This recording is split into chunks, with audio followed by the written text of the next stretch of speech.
All right, welcome everybody to another Misfitz talk. Our goal with this video here is to just go over some of your basic questions that you've had. Not basic questions, but like we've had a lot of feedback recently over the past few days. It's been so fantastic to see everybody playing, jumping in, collecting relics, getting killed. Anyway, we just have a lot of stuff to talk to. So we're going to talk about some of the key features and also some complaints. Let's start off with like performance issues, okay? So this has been one of the biggest concerns that a lot of players have had jumping into the game. And yeah, Frank, tell us what's going on here with this. For sure. Yeah, I think on iOS, players playing on Apple devices, it's probably a bit better. But certainly on Android, we have noticed, especially if you're on a lower end device, that performance can be pretty bad.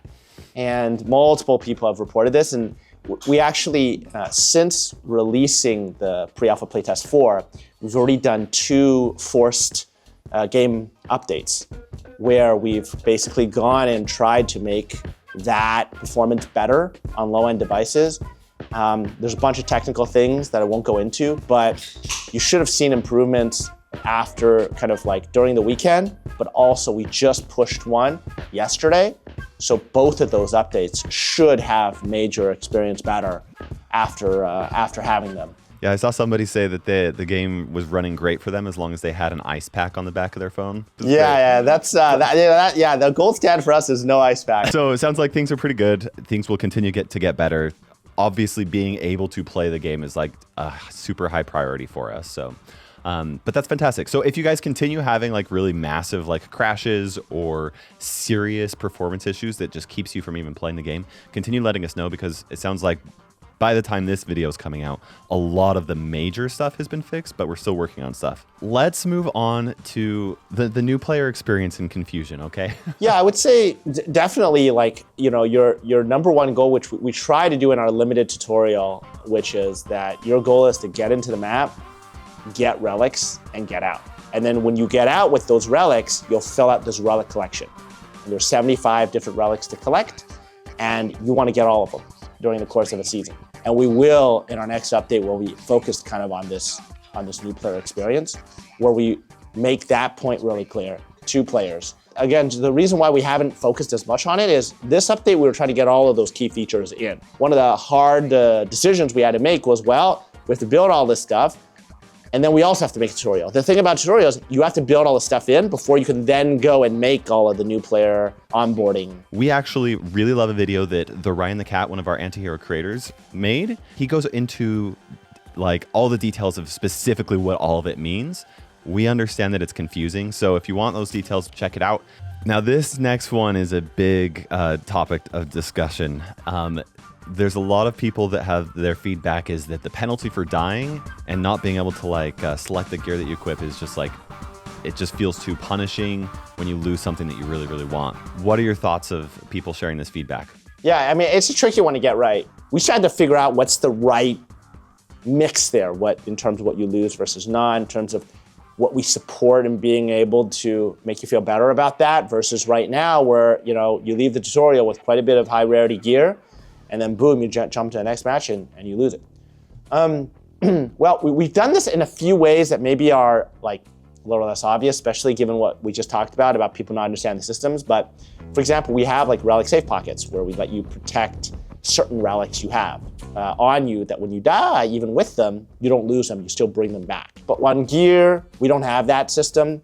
So it's something we're gonna continue to kind of experiment with to figure out what that right balance is, because the genre is quite iconically known for the fact that there is kind of this death penalty, so to speak. But we don't think we've hit it yet. And it's something we're going to continue to also change up over the next updates. I understand why people feel this way. Honestly, it was my big concern when I first played Misfitz. If you just get to keep everything you collect, it's just like there's no risk, right? You have to have this equal risk and reward. So I don't have a whole lot of experience playing extraction games. It's something that we're very well aware of. And again, people have told us loud and clear, keep your ideas coming if you have ideas as to like how you want to do this, but very top of mind thing that we would love to address. So another piece of feedback is that relics should do something more. Okay, so right now collecting a unique relic allows you to earn skill points that you can use in your skill tree and upgrade those characters.